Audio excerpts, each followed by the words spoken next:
এখন শুনবেন আজকের গল্প।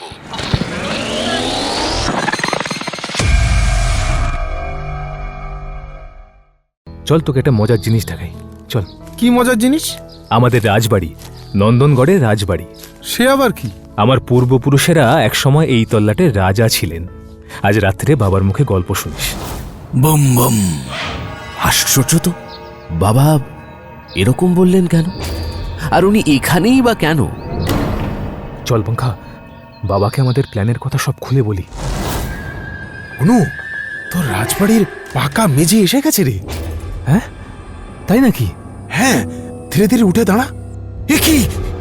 এ কি হচ্ছে? অ্যানিম্যাট্রিক্স প্রাইম স্টোরিজে আজ শুনবেন শরদিন্দু বন্দ্যোপাধ্যায়ের কাহিনী নন্দনগড় রহস্য।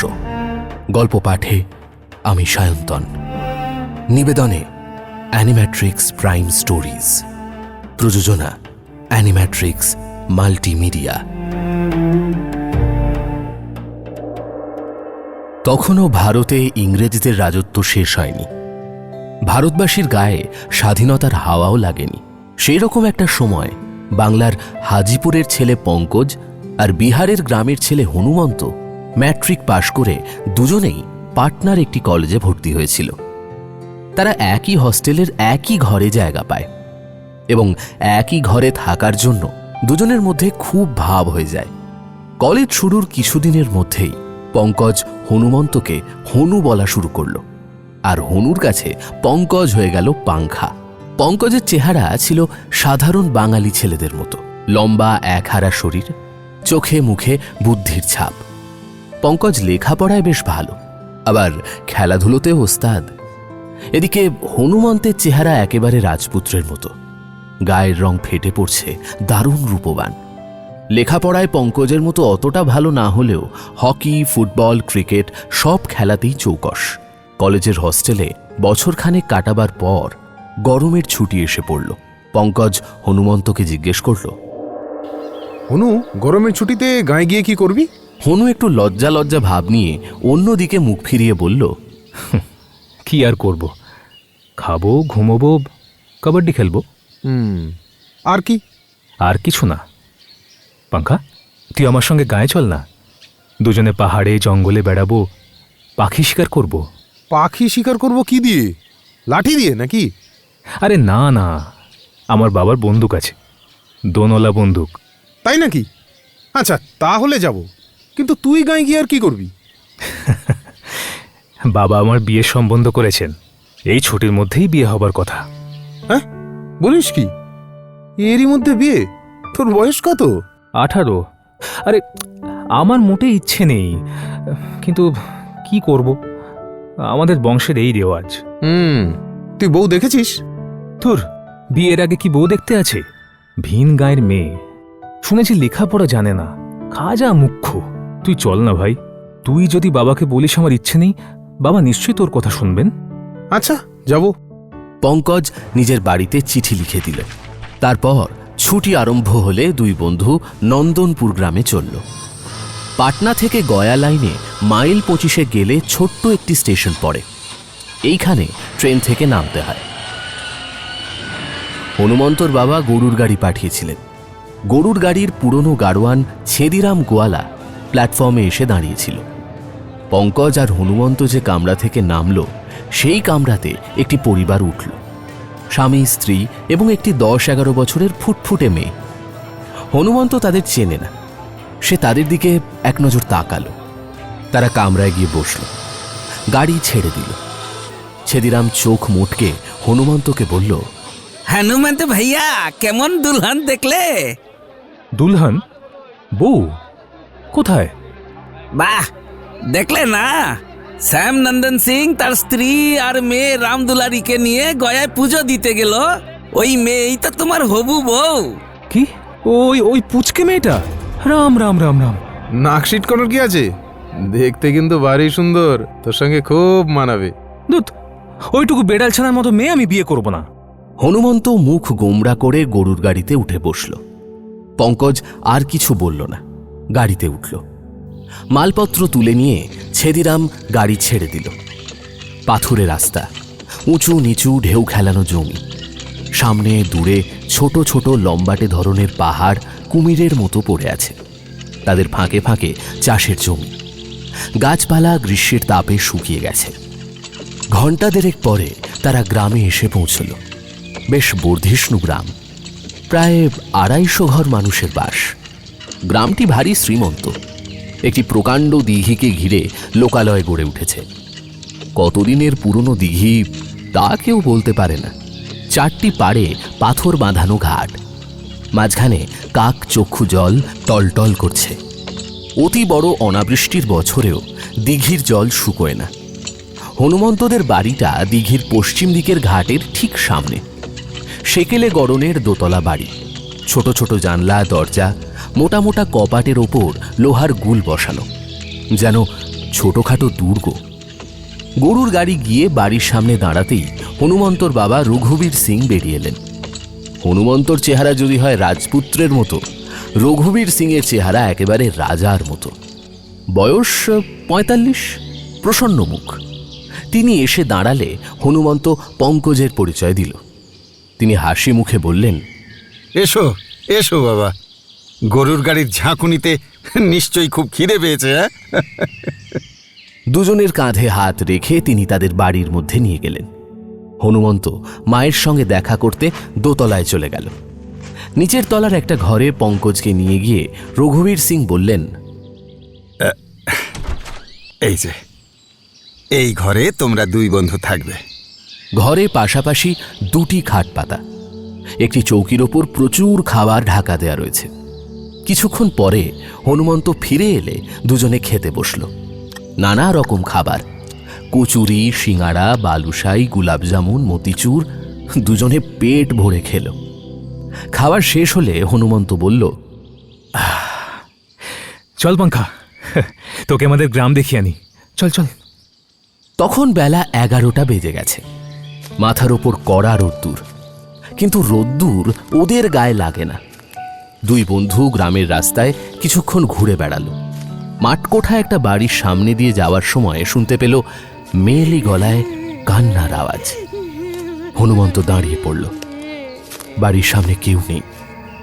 একটি বুড়ো লোক লাঠি ধরে রাস্তা দিয়ে আসছিল। হনুমন্ত তাকে জিজ্ঞেস করল, মাহাতো, এ ফেকুরামের বাড়িতে কান্নাকাটি কিসের? ফেকুরাম পরশু সকালে পাটনা গিয়েছিল। কাল রাত্রে ফিরে আসার কথা ছিল, কিন্তু ফেরেনি।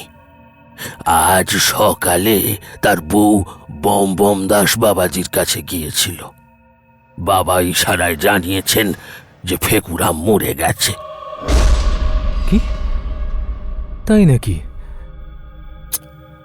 ইস, কি যে বলি। হ্যাঁ, ফেকু হঠাৎ বড় লোক হয়েছিল। 2 বছরে 10 বিঘে জমি কিনেছিল। বউকে সোনার গয়না দিয়েছিল। অত সুখ কি সহ্য হয়? বুড়ো লাঠি ঠুকঠুক করে চলে গেল। 2 বন্ধু আবার চলতে শুরু করলো। যেতে যেতে পঙ্কজ জিজ্ঞেস করল, বম দাস বাবাজি কি? একজন সাধু, ওই গ্রামের কিনারায় থাকেন আর কি। মৌনী সাধু, কারোর সঙ্গে কথা বলেন না, কেবল মাঝে মাঝে বম বম করেন। চল চল, তোকে দেখাই। সাধু বাবা বুঝি ভূত ভবিষ্যৎ বলতে পারেন? তোর, আরে সেরকম সাধু নয়, কারোর সঙ্গে কথাই বলেন না, জপ তপ নিয়ে থাকেন। তবে কেউ গুরুতর প্রশ্ন নিয়ে ওর কাছে গেলে উনি ইশারায় জানিয়ে দেন। গ্রাম পেরিয়ে কিছু দূর পূর্ব দিকে গেলে একটা আমবাগান পড়ে। সেই আমবাগানে প্রকাণ্ড আম গাছের তলায় একটা চালা ঘর। ঘরের সামনে এক গাদা ছাইয়ের ওপর ধুনি জ্বলছে। ধুনির সামনে বসে আছেন বম বম দাস বাবাজি। বয়স আন্দাজ 50। বেশি দাড়িগোঁফ নেই, মাথার কাঁচা পাকা চুল কাঁধ পর্যন্ত এসেছে, কপালে ভস্য টিকা, মুখের ভাব শান্ত, চোখে স্বচ্ছ সহজ দৃষ্টি। হনুমন্ত গিয়ে প্রণাম করল। পঙ্কজও হাত জোর করে মাথা নোয়াল। বাবা হাসি হাসি মুখে দুজনের পানে চাইলেন। বাবা, আজ গরমের ছুটিতে বাড়ি এসেছি, এই আমার কলেজের বন্ধু। বাবা, ফেকুরাম নাপিত কি মরে গিয়েছে? বাবার মুখের হাসি মিলিয়ে গেল। তিনি স্থির হয়ে বসে রইলেন, উত্তর দিলেন না। পঙ্কজ হঠাৎ প্রশ্ন করল, সামনের পরীক্ষায় আমরা পাশ করতে পারবো কি? বাবার মুখ আবার প্রফুল্ল হল। এবারও তিনি উত্তর দিলেন না, কেবল চোখ তুলে উঁচু দিকে চাইলেন। এই সময় একটু আশ্চর্য রকমের ঘটনা ঘটল। বাগানের গাছে গাছে আম ফলেছিল, চারদিকে পাকা ফলের গন্ধ ভরভর করছিল। হঠাৎ দমকা হাওয়া এসে গাছের ডালপালা নাড়িয়ে দিয়ে চলে গেল। সঙ্গে সঙ্গে দুটি রং ধরা সোনালি আম গাছ থেকে খসে মাটিতে পড়ল। তারপর গড়াতে গড়াতে ধুনির পাশে এসে স্থির হল। বাবাজি আম দুটি তুলে দুই বন্ধুর হাতে দিলেন। কৌতুক ভরা চোখে চেয়ে হাত তুলে তাদের বিদায় দিলেন। বললেন, বম বম। দুজনেরই যেন ধন্ধ লেগে গিয়েছিল। তারা যন্ত্রের মতো কয়েক পা গিয়ে পরস্পরের মুখ চেয়ে বোকাটে হাসি হাসল। তারপর হনুমন্ত উত্তেজিত চাপা গলায় বলল, পাঙ্খা, পাঙ্খা, বুঝতে পারলি? আমরা দুজনেই পরীক্ষায় পাশ করব। এই কথা বাবা ইশারায় জানিয়ে দিলেন। তাই হবে। তবে একটা বড় ভুল হয়ে গেল। বাবাকে জিজ্ঞেস করলে হতো তোর বিয়ে কবে হবে। না না, দূর, বাবাকে ওসব প্রশ্ন করলে বাবা রেগে যান। চল চল, তোকে একটা মজার জিনিস দেখাই, চল। কি মজার জিনিস? আমাদের রাজবাড়ি, নন্দনগড়ের রাজবাড়ি। সে আবার কি? আমার পূর্বপুরুষেরা একসময় এই তল্লাটের রাজা ছিলেন। আজ রাত্রে বাবার মুখে গল্প শুনিস। আমবাগানের ওপারে খানিকটা পাথুরে মাঠ। তারপর হঠাৎ মাঠ শেষ হয়ে গেছে। মাঠের কিনারায় একটা প্রকাণ্ড তেঁতুল গাছ, তারপরেই অতল স্পর্শ খাদ। প্রায় 100 গজ চওড়া আর 150 গজ লম্বা জায়গা ধসে গিয়ে একটা বিরাট গহ্বর সৃষ্টি করেছে। গহ্বরের চারপাশ খাড়া উঁচু, শক্ত পাথর দিয়ে তৈরি। নিচে নামারও কোনো রাস্তা নেই। তেঁতুল গাছটা খাদের ওপর খানিকটা ঝুঁকে আছে। তার একটা ডাল ধরে পঙ্কজ নিচের দিকে উঁকি মারল। 50-60 গজ নিচে খাদের অসমতল জমির ওপর ঝোপঝাড় গজিয়েছে। এখানে ওখানে চাপ চাপ পাথরের ঢিপি পড়ে আছে। তার মধ্যে দূরের একটা ঢিপি বেশ উঁচু। এখান থেকে কেউ যদি নিচে পড়ে যায়, তার নির্ঘাত মৃত্যু। পঙ্কজ বলল, কই, রাজবাড়ি কোথায়? ওই যে একটা বড় ঢিপি দেখছিস, ওইখানে রাজবাড়ি ছিল। এখন মাটি চাপা পড়েছে। ছেলেবেলায় গল্প শুনেছি, অনেক বছর আগে এখানে ভীষণ ভূমিকম্প হয়েছিল। রাজবাড়ি শুদ্ধ সমস্ত দুর্গ মাটির নিচে তলিয়ে গিয়েছিল। আমার সব কথা ভালো মনে নেই। তুই যদি শুনতে চাস, রাত্রিরে বাবুজিকে জিজ্ঞেস করিস। বাবুজি জানেন। আমাদের পূর্বপুরুষ নাকি পুঁথি লিখে গিয়েছিলেন।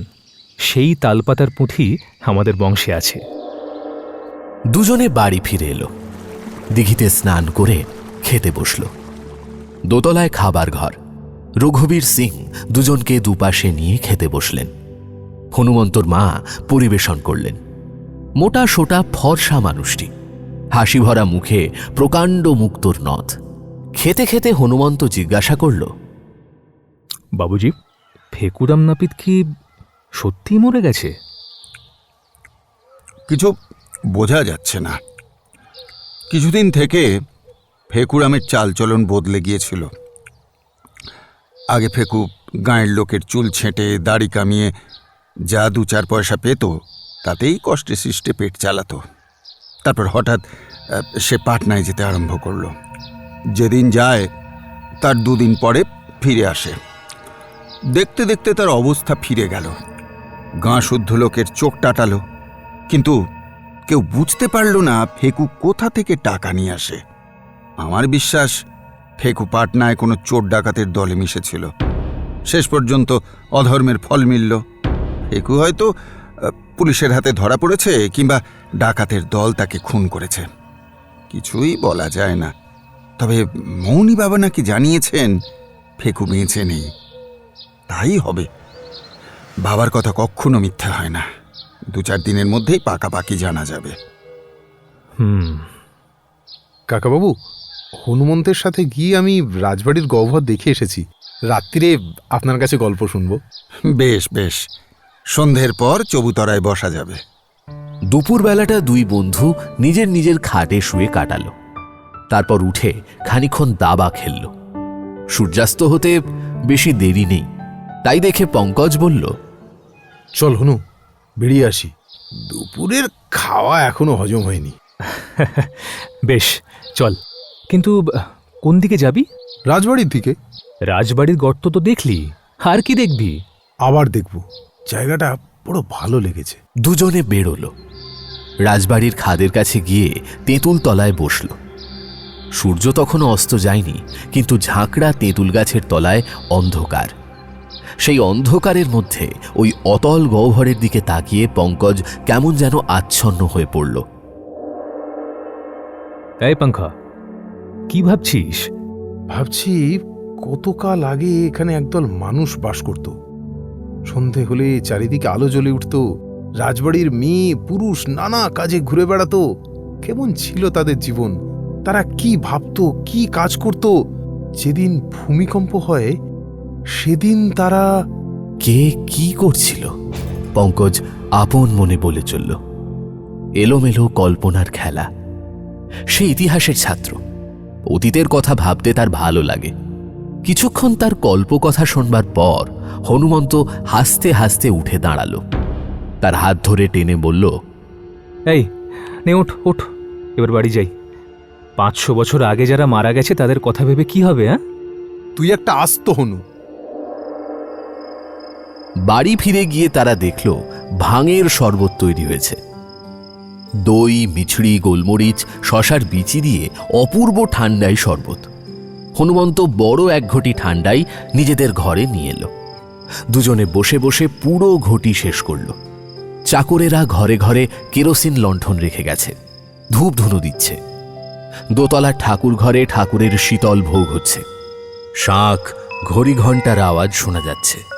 পঙ্কজের মনে হলো সে কতকাল আগের ভারতবর্ষে ফিরে গেছে। এমন সময় চাকর এসে জানালো মালিক চবুতরায় তলব করেছে। দুজনে উঠে বাইরে গেল। বাড়ির সামনে শান বাঁধানো গোল চত্বর, তার উপর জাজিম পাতা হয়েছে। দুটি মোটা তাকিয়ার মাঝখানে রঘুবীর সিং বসেছেন, হাতে গড়গড়ার নল। গয়ার তামাকের অম্বুরি গন্ধ চারদিকে ছড়িয়ে পড়েছে। রঘুবীর সিংয়ের গায়ে মিহি মলমলের আংরাখা, কানে কুণ্ডল, গলায় হার। তাকে সেকালের রাজার মতো দেখাচ্ছে। আকাশে চাঁদ আছে, বেশ গোলগাল চাঁদ। তারই আলোয় পঙ্কজ আর হনুমন্ত রঘুবীর সিংয়ের সামনে গিয়ে বসল। রঘুবীরও ঠান্ডাই খেয়েছিলেন। তার মন প্রফুল্ল, মুখে প্রসন্ন হাসি। তিনি বললেন, আমি হনুমন্তের বিয়ে ঠিক করেছি। পাশের গাঁয়ের শ্যামনন্দন ভারী গৃহস্থ, তারই মেয়ে। শ্রাবণ মাসে বিয়ে দেব। পঙ্কজ, পঙ্কজ, তোমাকে কিন্তু আসতে হবে। পঙ্কজ চকিতে হনুমন্তর দিকে চেয়ে দেখল সে ঘাড় হেঁট করে আছে। পঙ্কজও ঘাড় হেঁট করে দ্বিধা ভরে বলল, আগে তুমি নন্দনগড়ের গল্প শুনতে চাইছিলে না? বেশ, তাহলে বলি, শোনো। কয়েকবার গড়গড়ার নলে টান দিয়ে তিনি বলতে আরম্ভ করলেন। আজ থেকে আন্দাজ 500 বছর আগে এখানে নন্দনগড় নামে একটা ছোট রাজ্য ছিল। তখন মোগলেরা ভারতবর্ষে ঢুকেছে। মোগল পাঠানে মারামারি কাটাকাটি আরম্ভ হয়ে গেছে। চারিদিকে বিশৃঙ্খলা। তার মধ্যে ছোট ছোট হিন্দু রাজ্যগুলি কোনো মতে টিকে ছিল।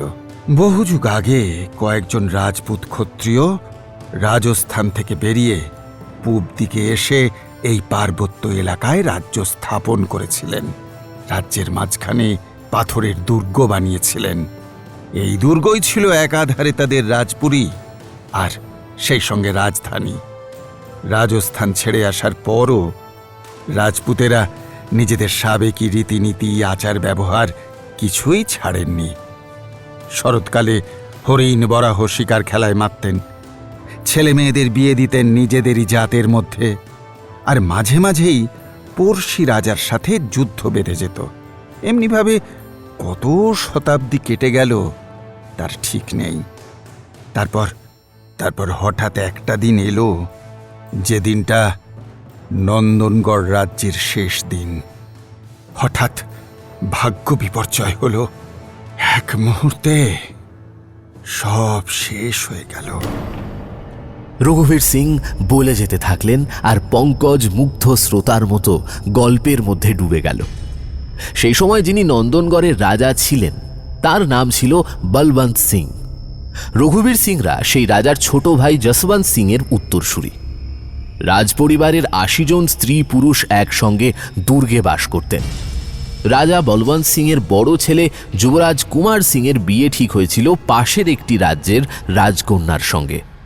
বিয়ের আগে ১ মাস ধরে রাজ্যে হৈ হৈ আমোদ আহ্লাদ উৎসব চলছিল। তারপর যুবরাজ লোকলস্কর নিয়ে ঘোড়ায় চড়ে বিয়ে করতে গেলেন। ৭ দিন পরে বিয়ে করে চতুর্দোলায় অপরূপ সুন্দরী বউ নিয়ে ফিরলেন। আবার রাজ্যে উৎসব শুরু হলো। ২ সপ্তাহ ধরে হৈ হৈ চলবার পর উৎসব যখন ঝিমিয়ে এসেছে, দূরের জ্ঞাতি গোষ্ঠীরা একে একে বিদায় নিচ্ছে, সেই সময় রঘুবীরের পূর্বপুরুষ যশবন্ত সিং এর খেয়াল হলো তিনি শিকারে যাবেন। ২ মাস ধরে যা ভোজ চলেছে তাতে ছাগল ভেড়া সব শেষ হয়ে গেছে। জঙ্গল থেকে হরিণ মেরে আনতে হবে। ২০ জন সঙ্গী নিয়ে যশবন্ত সিং পূব দিকের পাহাড় পেরিয়ে যে জঙ্গল সেখানে শিকারে গেলেন। সেখানে হরিণ তো আছেই, বাঘ ভাল্লুকও মাঝে মাঝে দেখা যায়। তখন হেমন্তকাল, গাছে সবুজ পাতা, মাটিতে সবুজ ঘাস। প্রথম দিন তারা খুব শিকার খেললেন, কয়েকটা হরিণ ও ময়ূর মারলেনও। রাত্রি হলে হরিণ আর ময়ূরের মাংস শিক কাবাব করে খেলেন। তারপর কচি ঘাসের বিছানায় শুয়ে পরম আরামে ঘুমিয়ে পড়লেন। দুপুর রাতে হঠাৎ তাদের ঘুম ভেঙে গেল। তারা ধর্মড়িয়ে উঠে বসলেন। মাটি দুলছে, চারদিকের গাছ মড়মড় শব্দে ডালপালা নাড়ছে। ঘোড়াগুলো ভয় পেয়ে দাপাদাপি শুরু করে দিচ্ছে। মাটির তলা থেকে বিকট গড় গড় ঘর ঘর আওয়াজ বেরোচ্ছে। প্রথমটা কেউ বুঝতেই পারে না যে কি হচ্ছে। তারপর বুঝল ভূমিকম্প। এমন ভয়ঙ্কর ভূমিকম্প এ তল্লাটে কখনো হয়নি। অনেকক্ষণ বাদে আস্তে আস্তে ভূমিকম্পের বেগ কমে এলো, মাটি স্থির হলো। যশবন্ত সিং তার সঙ্গীদের নিয়ে বসে আছেন। চারদিকে সূচিভেদ্য অন্ধকার। সকলের মন বাড়ি ফেরার জন্য অধীর। সকলেই স্ত্রী পুত্রের জন্য দুশ্চিন্তা করছেন। কিন্তু এই অন্ধকারে পথ চিনে ফিরে যাওয়া অসম্ভব। অবশেষে রাত পেরিয়ে পূবের আকাশে দিনের আলো ফোটার সঙ্গে সঙ্গে যশবন্ত সিং তাঁর সঙ্গীদের নিয়ে নন্দনগড় ফিরে এলেন। কিন্তু ফিরে এক মর্মান্তিক দৃশ্য দেখলেন। এই অবধি বলে রঘুবীর সিং একটা দীর্ঘশ্বাস ফেললেন। তার গলা যেন ভারী হয়ে গেল। ধীরে ধীরে বললেন, ওরা ফিরে এসে আর নন্দনগড় দুর্গ দেখতে পাননি। এক রাতের মধ্যেই দুর্গের জায়গায় ঘোলা জলে ভর্তি একটা বিরাট হ্রদ তৈরি হয়ে গিয়েছিল।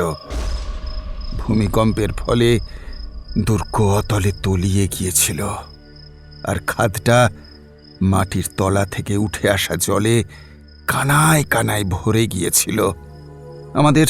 আমাদের এই বাড়িটাও তখনকার সময়ের বাড়ি। দুর্গ থেকে বেশ খানিকটা দূরে ছিল, তাই ভূমিকম্পে বেশ জখম হলেও একেবারে ভেঙে পড়েনি। যশবন্ত সিং এর তখন কম বয়স, তার উপর রাজপুত, স্ত্রী ছেলে মেয়ে সবাইকে হারিয়েও ভেঙে পড়লেন না। এই বাড়ি মেরামত করিয়ে বাস করতে লাগলেন। দূর দূর থেকে লোক এনে গ্রাম বসালেন।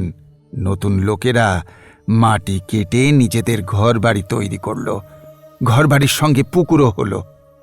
গ্রামের নাম হলো নন্দনপুর। এই সেই নন্দনপুর গ্রাম। যশবন্ত সিং আর তার সঙ্গীরা আবার বিয়ে করলেন, নতুন করে সংসার পাতলেন। ধীরে ধীরে তাদের বংশধরের সংখ্যা বাড়তে লাগল। যথাকালে যশবন্ত সিং স্বর্গে গেলেন। তারপর ৫০০ বছর কেটে গেছে। আমরা যশবন্ত সিং এর বংশধরেরা এই গ্রামে, এই বাড়িতে এখনো বাস করছি। কিন্তু নন্দনগড় রাজ্যের গৌরব গরিমা আর ফিরে আসেনি। যশবন্ত সিং ছিলেন নন্দনগড়ের রাজার ভাই। ভূমিকম্পের পর তিনি নিজেকে রাজা বলে ঘোষণা করেছিলেন, কিন্তু কিন্তু নামেই রাজা। নন্দনগড় রাজ্যের সর্বনাশের খবর পেয়ে প্রতিবেশী রাজারা তাদের লাগোয়া জমি গ্রাস করেছিল। যশবন্ত সিংয়ের টাকা নেই, সৈন্য নেই, কিসের জোরে রাজ্য রক্ষা করবেন? শেষ পর্যন্ত নন্দনপুর গ্রামের চারপাশের 1000 খানেক বিঘে জমি রয়ে গিয়েছিল। এই 1000 বিঘে জমি এখন আমাদের সম্বল, আর সম্বল আমাদের বংশমর্যাদা। বংশের সাবেক চালচলন আমি বজায় রেখেছি এবং যতদিন ক্ষমতা থাকবে রাখব। রঘুবীর সিং চুপ করলেন। ইতিমধ্যে চাঁদ প্রায় মাথার উপর উঠেছে। চারদিকের দৃশ্য যেন 500 বছর আগেকার স্বপ্ন দেখছে। পঙ্কজ আস্তে আস্তে বলল, দুর্গ ধসে গিয়ে যে গহ্বর হয়েছে আপনি বললেন তা জলে ভরে গিয়েছিল, কিন্তু এখন তো জল নেই। না, এখন জল নেই, কিন্তু কিন্তু আমার মনে আছে 35 বছর আগেও খাদের মধ্যে কাদা ছিল। বর্ষার সময় জল জমত, বকেরা গিয়ে ব্যাঙাচি ধরে খেত। তারপর তারপর ক্রমে কাদাও শুকিয়ে গেল। ভেবে দেখো একবার, 500 বছর লাগলো জল শুকোতে। তাই হবে। এখন যদি খাদে নেবে মাটি খোঁড়া হয় তাহলে হয়তো নন্দনগড় দুর্গ খুঁড়ে বার করা যায়। হ্যাঁ, তা হয়তো যায়, কিন্তু কিন্তু ওই অতল স্পর্শ গর্তে নামবে কে? কারুর সাহস নেই। তাছাড়া দুর্গ খুঁড়ে বের করা তো 2-4 জন লোকের কাজ নয়। দুর্গের মধ্যে অনেক সোনাদানা, হিরে জহরত চাপা পড়ে আছে, কিন্তু তা বার করতে হলে 500 জন লোক দরকার। অত লোক পাবো কোথায়? তাদের মজুরির টাকাই বা আসবে কোত্থেকে? আমার আমলে হলো না। শুনেছি সরকারি প্রত্নতত্ত্ব বিভাগ আছে, তারাই হয়তো কোনোদিন। পরদিন ভোরবেলা হনুমন্ত ঘুম ভেঙে দেখল পাশের খাটে পঙ্কজ নেই। তার বুঝতে বাকি রইল না পঙ্কজ কোথায় গেছে। সে তাড়াতাড়ি উঠে মুখে চোখে জল দিয়ে খাদের পানে ছুটল। তেঁতুল গাছের তলায় পঙ্কজ বসে আছে, তার দৃষ্টি নিচে খাদের দিকে। হনুমন্ত তার পাশে গিয়ে দাঁড়ালো, কিন্তু পঙ্কজ জানতেও পারল না। এ পঙ্কা, তোর কি মাথা খারাপ হয়েছে? পঙ্কজ তার দিকে ফিরল, যেন তার প্রশ্ন শুনতেই পায়নি, এমনভাবে বলল, হনু, একটা মতলব মাথায় এসেছে। কি মতলব? আমি খাদে নামব, খুঁজে দেখব দুর্গের মধ্যে ঢোকবার কোনো রাস্তা আছে কিনা। তুই একটা বদ্ধ পাগল। আরে খাদে নামবি কি করে রে? লাফ মেরে? কোথাও নামবার রাস্তা নেই। রাস্তা আছে। এই তেঁতুল গাছে দড়ি বেঁধে ঝুলিয়ে দেব, দড়ি ধরে নামব। আমি খুব সহজে দড়ি বেয়ে ওঠানামা করতে পারি। না না না না, ওসব চলবে না। ওট ওট ওঠ, বাড়ি যাব। এইবারে দুই বন্ধুতে দারুণ তর্ক বেঁধে গেল। হনুও যেতে দেবে না, পঙ্কজও নাছুড়বান্দা। শেষ পর্যন্ত হনু বলল, বেশ, তুই যদি নামিস আমিও নামবো, তোকে একলা নামতে দেব না। তা কি করে হবে? তুই ওপরে থেকে দড়ি পাহারা দিবি। মনে কর আমরা দুজনে নিচে নেমেছি, কেউ একজন এসে দড়ি খুলে নিয়ে চলে গেল, তখন কি হবে? বাবুজি যদি জানতে পারেন না, দুজনকে ঘরে বন্ধ করে রাখবেন। উফ, আরে ওঠ, চল এখন। আমি ভাবছি কি করা যায়। আচ্ছা, অত লম্বা দড়ি কি পাওয়া যাবে? আরে 10 হাত 20 হাত দড়ি হলে তো চলবে না, অন্তত 50-60 হাত দড়ি চাই। তোদের গোয়াল ঘরে তো অনেক গরু, গরু বাঁধা দড়ি জোড়া দিয়ে লম্বা করা যাবে না? হনু উত্তর দিল না। তার মনেও সাড়া জেগেছে। অ্যাডভেঞ্চারের উত্তেজনা স্নায়ুতে বইতে আরম্ভ করেছে। তবু সে দ্বিধা ভরে বলল, খাদের দিকে অবশ্য গায়ের কেউ যায় না, কিন্তু যদি কোনো রকমে জানাজানি হয়ে যায়? জানাজানি হতে দেব না, চুপি চুপি কাজ করব। সমস্যার নিষ্পত্তি হল না, কিন্তু বোঝা গেল হনুও রাজি। এত বড় অ্যাডভেঞ্চারের লোভ কতক্ষণ সামলে থাকা যায়? দুপুরবেলা খাওয়া দাওয়ার পর পঙ্কজ তার বিছানায় লম্বা হয়েছে। হনুমন্ত তার পাশে এসে বসে বলল, বাবা কাল ভোরে পাটনা যাচ্ছেন। তাই নাকি? তাহলে তো লাইন ক্লিয়ার। কিন্তু তোর মুখটা এরকম কেন? উনি পাটনা যাচ্ছেন কেন? বিয়ের নেমন্তন্নপত্র ছাপাবেন, গয়নাগাটি কাপড় চোপড় কিনবেন। এই পাঙ্খা, শোন না, তুই একবার চেষ্টা করে দেখ না, তোর কথা বাবা শুনতেও পারেন। তুই নিজে বলছিস না কেন? ও বাবা, অত সাহস আমার নেই। মাকে বলেছিলাম, তিনি তো হেসেই উড়িয়ে দিলেন। আচ্ছা, আমি বলবো। সেদিন সন্ধ্যের পর রঘুবীর সিং চাতালে বসে গড়গড়া টানছেন। পঙ্কজ তার কাছে গিয়ে বসল। আজ রঘুবীর সিংয়ের গায়ে সাধারণ সাজ পোশাক, কানে কুণ্ডল নেই, গলায় হার নেই। তিনি হেসে বললেন, কি গল্প শুনবে নাকি? আরো অনেক গল্প আছে, মজার মজার গল্প। আগে গল্প আর একদিন শুনবো, যদি অনুমতি দেন। হনুমন্তের বিয়ের সম্বন্ধে একটা কথা বলি। আমি কাল পাটনা যাচ্ছি বিয়ের বাজার করতে। কি বলবে বলো? বিয়ে কবে স্থির করেছেন? শ্রাবণ মাসের ত্রয়োদশী তিথিতে, আজ থেকে 1.5 মাস পরে। আগে হনুমন্তের এখন বিয়ে করবার ইচ্ছে নেই, ওর এখন পড়াশোনা করবার ইচ্ছে। তা পড়াশুনো করুক না, আমি কি ওকে কলেজ থেকে ছাড়িয়ে নিচ্ছি? না, তবে ওর ইচ্ছে। দেখো বাবা, আমাদের বংশে আবহমান কাল ধরে এই নিয়ম চলে আসছে, ছেলের 18 বছর বয়স হলে তার বিয়ে হবে। হনুমন্তের এত ভয়টা কিসের? এত ছোট মেয়ের সঙ্গে। ছেলে মানুষই আর কাকে বলে? বউ তো আর বিয়ের সঙ্গে সঙ্গে শ্বশুর ঘর করতে আসবে না, 3-4 বছর বাপের বাড়িতেই থাকবে, তারপর গৌনা হবে, তখন বউ শ্বশুর বাড়ি আসবে। এর মধ্যে হনুমন্ত যত ইচ্ছে পড়ুক, বিয়ে MA পাশ করুক, আমি কি মানা করেছি? এরপরে আর তর্ক চলে না। পঙ্কজ ফিরে এসে হনুমন্তকে বলল। হনুমন্ত মুখ গোঁজ করে রইল। তারপর বলল, আমি পালাবো, বিভাগী হয়ে যাব। পরদিন সকালে রঘুবীর সিং দুজন গোমস্তা সঙ্গে নিয়ে পাটনা চলে গেলেন। হনুমন্তর মন খারাপ। পঙ্কজ তাকে নিয়ে পরামর্শ করতে বসল। পরামর্শ করে ঠিক হলো প্রথমে দড়ি জোগাড় করতে হবে। সেটা এমন কিছু শক্ত কাজ নয়। গোয়াল ঘরের লাগাও গুদাম ঘরে প্রচুর সনের দড়ি আছে, কিন্তু মুশকিল হলো দুজনেই যদি খাদে নামে তাহলে দড়ি আগলাবে কে? পঙ্কজ বলল, আচ্ছা, ছেদিরামকে দলে টানলে কেমন হয়? ও বাবা, এক্কেবারে না। ছেদিরাম গরুর গাড়ি চালায় বটে, কিন্তু ভয়ঙ্কর প্রভুভক্ত। শটান গিয়ে মাকে বলে দেবে, সব বন্ডল হয়ে যাবে ভাই। সমস্যা রয়েই গেল। যা হোক কিছু একটা করতেই হবে। এই ভেবে ওরা দুপুরবেলা খাওয়া দাওয়ার পর দড়ি নিয়ে বেরোলো। দুপুরের কড়া গরমে সবাই ঘরে ঢুকে ঘুমোচ্ছে, কেউ ওদের লক্ষ্য করল না। আমবাগান দিয়ে যাওয়ার সময় মৌনি বাবার আস্তানার সামনে দিয়ে গেল, কিন্তু বাবাকে দেখতে পেল না। সোজা খাদের দিকে চলল। মাঠ পার হয়ে তেঁতুলতলায় পৌঁছে তারা দেখল মৌনি বাবা তেঁতুল গাছের ছায়ায় পদ্মাসনে বসে আছেন। তাদের দেখে মিটিমিটি হেসে বললেন, বুম বুম। আশ্চর্য তো, বাবা এরকম বললেন কেন? আর উনি এখানেই বা কেন? তবে কি বাবা তাদের প্ল্যান বুঝতে পেরেছেন?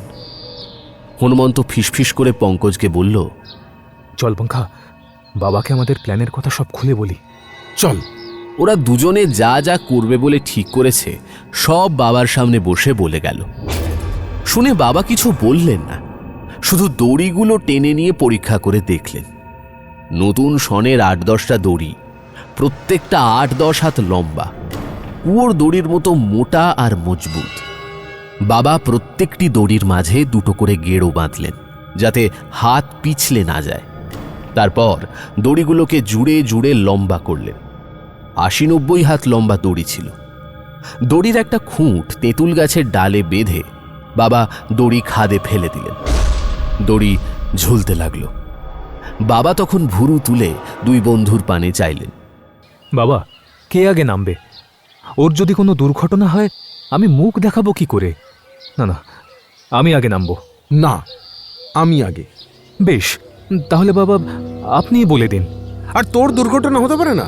বুদ্ধিটা আমিই বের করেছিলাম। দুর্ঘটনা যদি হয় আমারই হওয়া উচিত। বাবা আপনিই বলুন, কে আগে নামবে? বাবা পঙ্কজের দিকে আঙুল দেখালেন।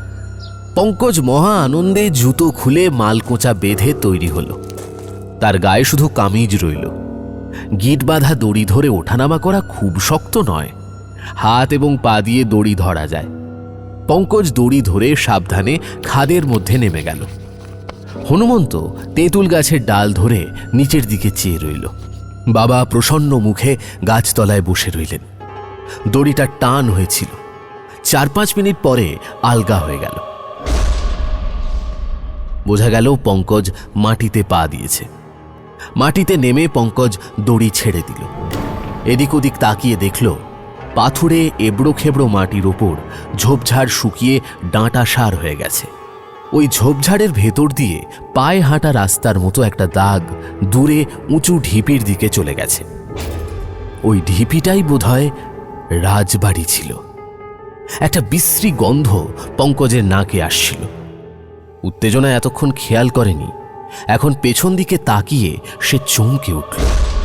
শুকনো ঝোপঝাড়ের তলা থেকে একটা মানুষের পা বেরিয়ে আছে।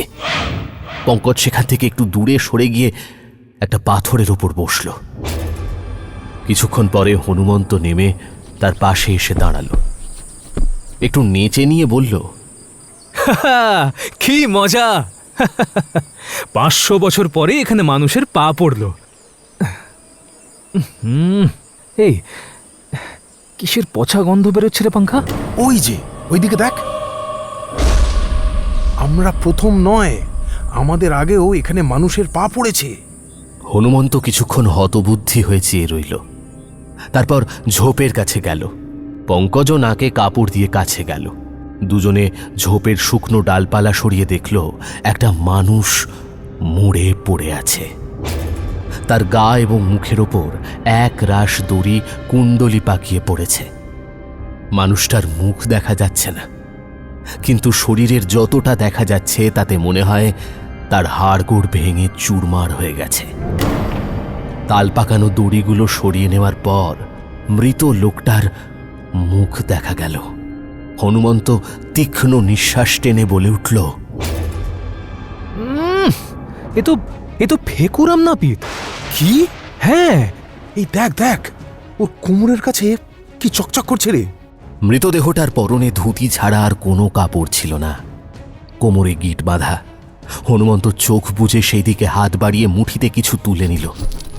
তারপর হাত খুলে দেখল এক মুঠি মোহর। মোহর দেখে ওরা এতটাই অবাক হয়ে গেল যে বেশ খানিকক্ষণ দুজনে চুপচাপ বসে রইল। ব্যাপারটা যে কি হয়েছিল তা ওরা খানিকটা বুঝতে পারছে। ফেকুরাম নাপিত ছিল ধূর্ত ধড়িবাজ লোক। সে বুঝেছিল মাটি চাপা রাজবাড়িতে অনেক সোনাদানা আছে। একদিন সে রাজবাড়ি খুঁড়ে সোনাদানা খুঁজতে তেঁতুল গাছে দড়ি বেঁধে নিচে নেমেছিল। সেখান থেকে সোনাদানা যা পেত তাই নিয়ে পাটনায় যেত। সেখানে মাল বিক্রি করে টাকা নিয়ে আসত। গাঁয়ের লোক ভাবত ফেকু পাটনা থেকে রোজগার করে আনে। এইভাবে অনেক দিন চলেছে। ফেকুর চালাকি কেউ ধরতে পারেনি। কিন্তু ধর্মের কল বাতাসে নড়ে। 2-3 দিন আগে ফেকু আবার খাদে নেমেছিল, কিন্তু দড়িটা সম্ভবত গাছের ডালে ভালো করে বাঁধা হয়নি। নামবার সময় অসুবিধে না হলেও কোমরে মোহর গুঁজে দড়ি বেয়ে ওঠার সময় দড়ি খুলে যায়। ফেকু অনেক দূর উঠে গিয়েছিল, তাই এত উপর থেকে পড়ে গিয়ে ফেকুর দেহ একেবারে থেঁতো হয়ে যায়। লোকে জানে ফেকু পাটনায় গেছে। কেবল মৌনী বাবা বোধহয় আসল কথা জানতেন। হনুমন্ত চিন্তায় ডুবে গিয়েছিল। পঙ্কজের কথায় তার চমক ভাঙল। দুপুর গড়িয়ে গেছে, যা ভাববার পরে ভাবা যাবে।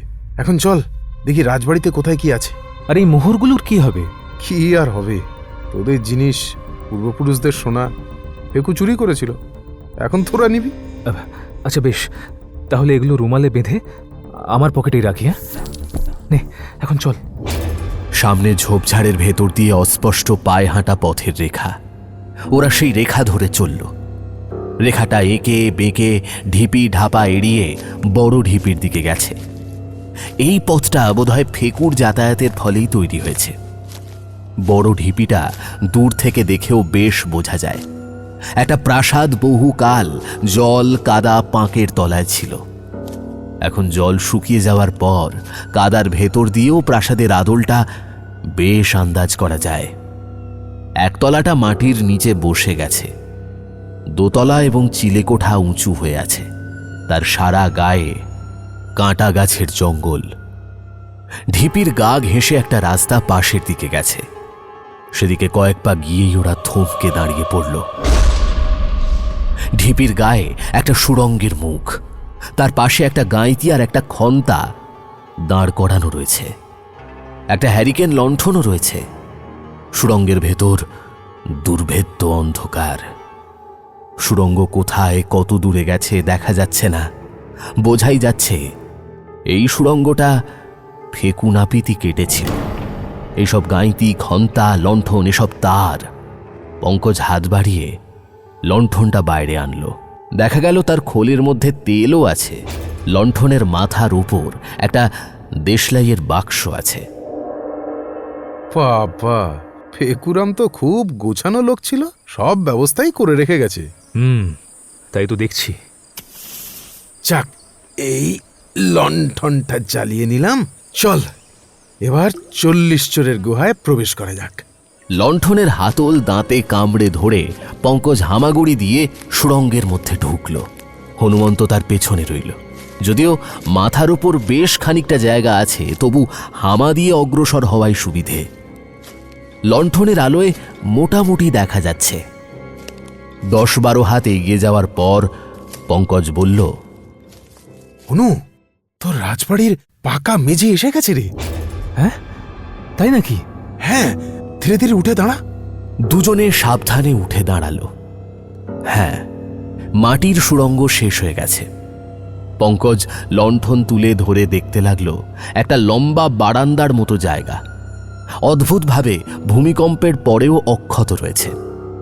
তার মধ্যে বেশি কাদামাটি জমেনি।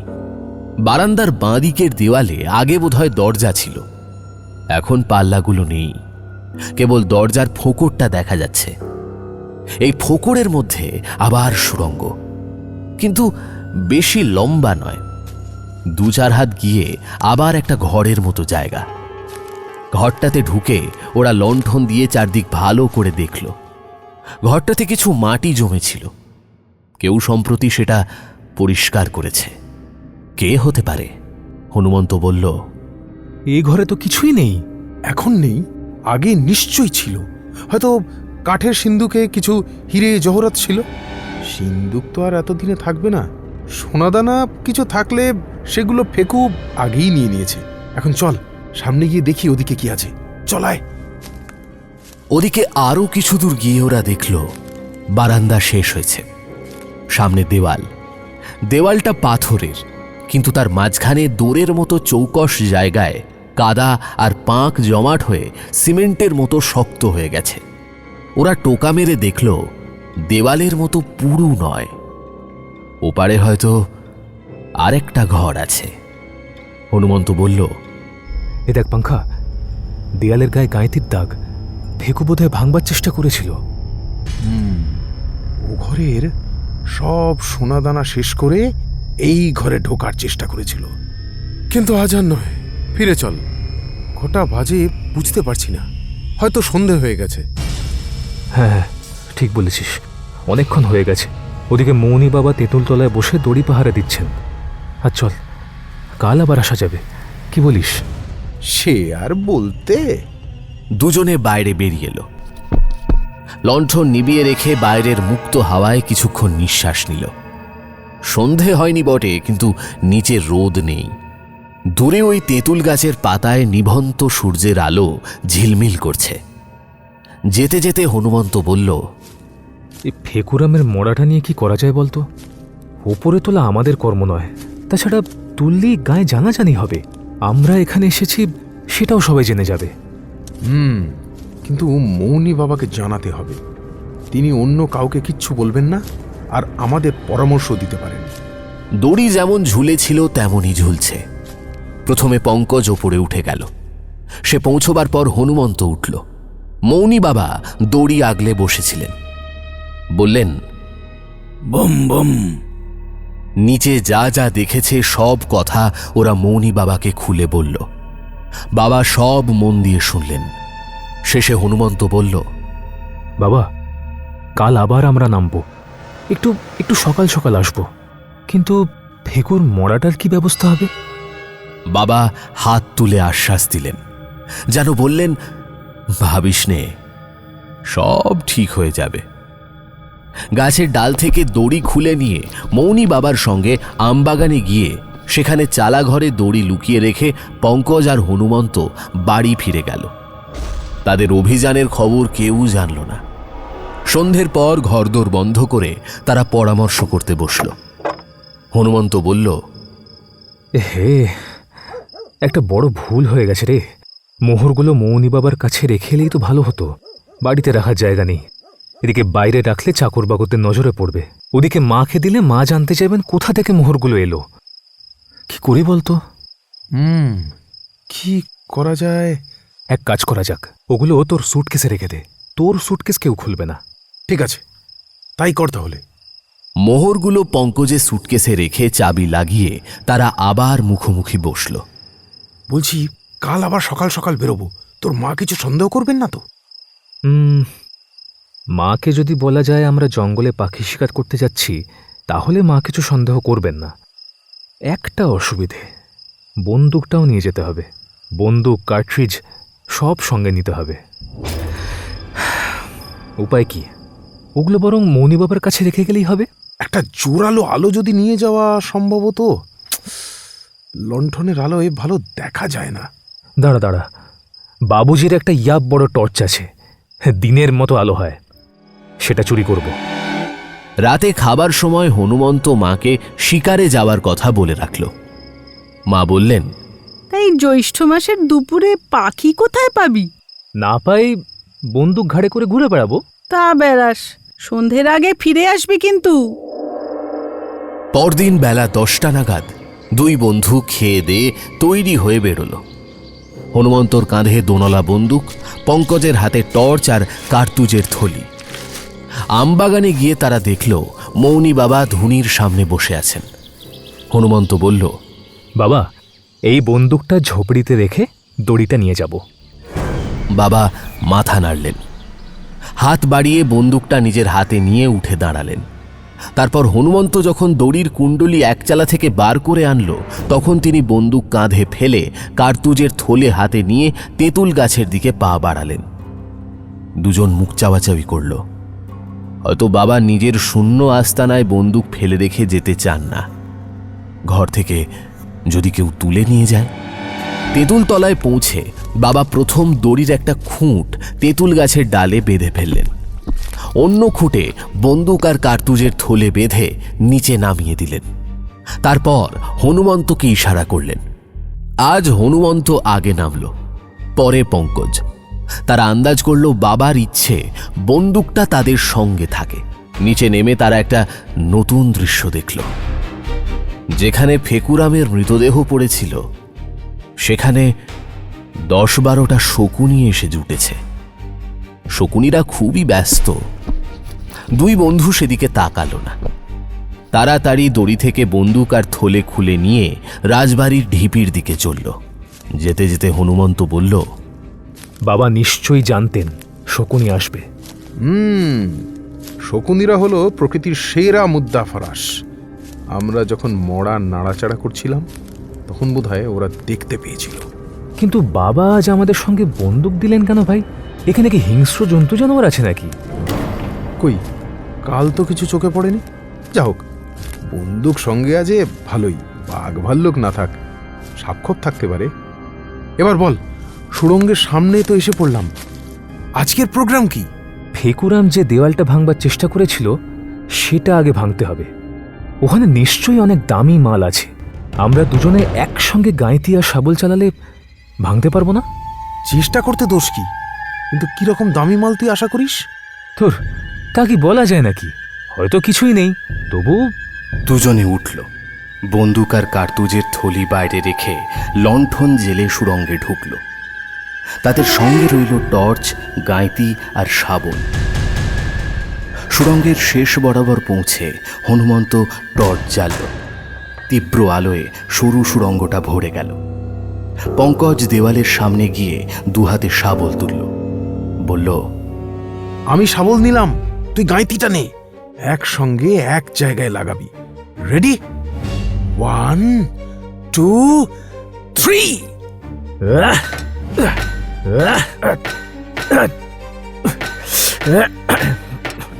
শাবল আর গাঁইতি একসঙ্গে দেওয়ালের গায়ে পড়ল। ঠং করে একটা শব্দ হলো। শব্দ শুনে বোঝা যায় ইট পাথরের দেওয়াল নয়, কিন্তু উপাদান যাই হোক, এক চুল নড়ল না। আরো 8-10 বার শাবল গাঁইতি চালিয়েও কোনো ফল হলো না। দেওয়াল অটুট দাঁড়িয়ে রইল। পঙ্কজ আর হনুমন্ত দুজনেরই গা ঘামে ভিজে গেছে, দুজনেই হাঁপাচ্ছে।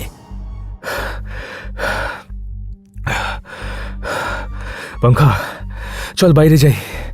ওহ, এখানে দম বন্ধ হয়ে আসছে।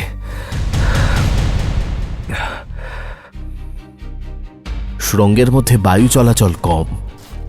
ওরা ফিরে এসে সুড়ঙ্গের মুখের কাছে বসে খানিক জিরিয়ে নিল।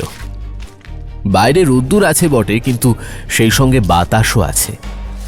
গায়ের ঘাম শুকোতে না শুকোতেই পঙ্কজের মাথায় একটা বুদ্ধি খেলে গেল। হনু, কি রে? এক কাজ করলে হয় না? দোনলা বন্দুকে দুটো টোটা পুরে যদি একসঙ্গে ফায়ার করা যায়। হনুমন্ত চোখ গোল করে খানিক চেয়ে রইল। তারপর পঙ্কজের গলা জড়িয়ে ধরে বলল, পঙ্খা, সাবাস তোর বুদ্ধি। এ কথা তো এতক্ষণ মাথায় আসেনি। দেখ, মণি বাবা নিশ্চয়ই অন্তর্যামী, সর্বজ্ঞ পুরুষ, তাই বন্দুকটা আমাদের সঙ্গে দিয়েছেন। আচ্ছা, তুই আগে কখনো বন্দুক ছুঁড়েছিস? অনেকবার ছুঁড়েছি, হাঁস মেরেছি, খরগোশ মেরেছি, আমার বাবারও বন্দুক আছে। বেশ বেশ, তবে তুই ফায়ার কর। কেন? তুইও তো অনেক বন্দুক চালিয়েছিস। তা চালিয়েছি, কিন্তু এই বুদ্ধিটা তো তোর। নে, বন্দুকে টোটা ভর।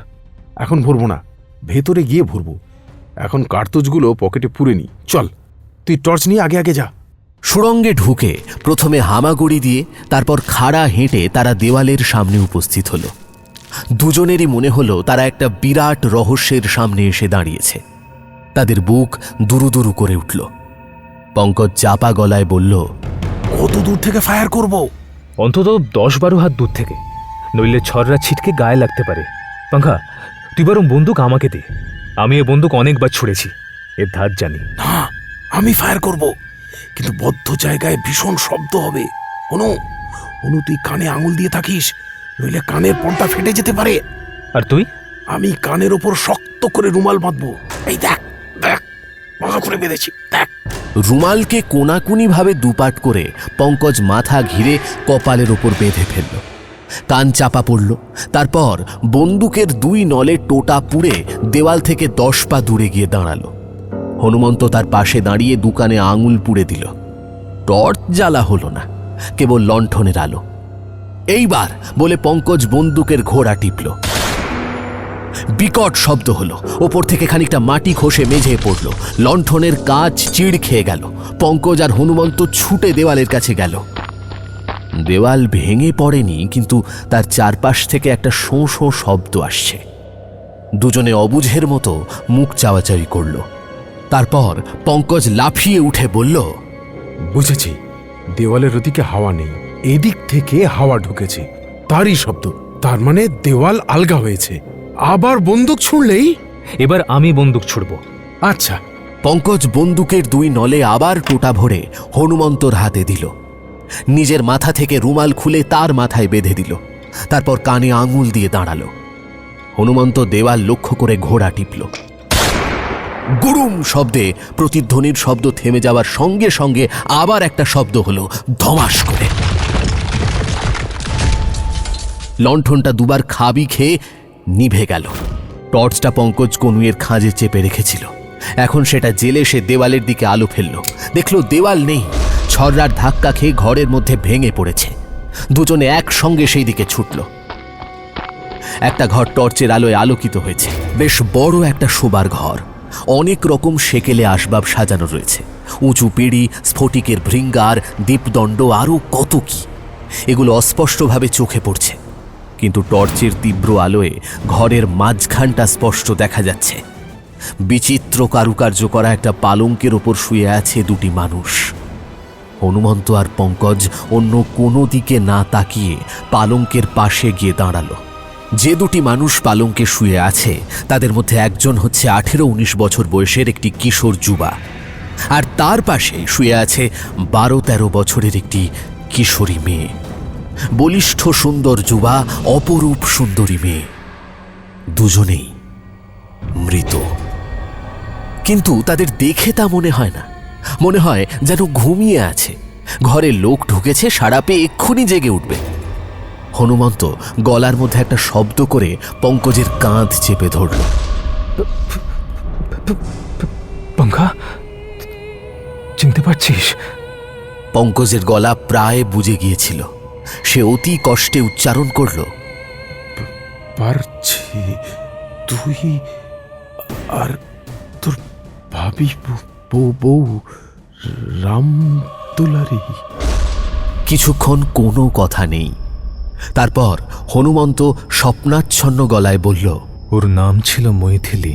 চেহারা 500 বছর আগে যা ছিল এ জন্মেও তাই আছে। সে রাত্রে আমরা ঘুমিয়ে পড়েছিলাম। হঠাৎ গভীর রাত্রে এলো ভূমিকম্প আর জলোচ্ছ্বাস।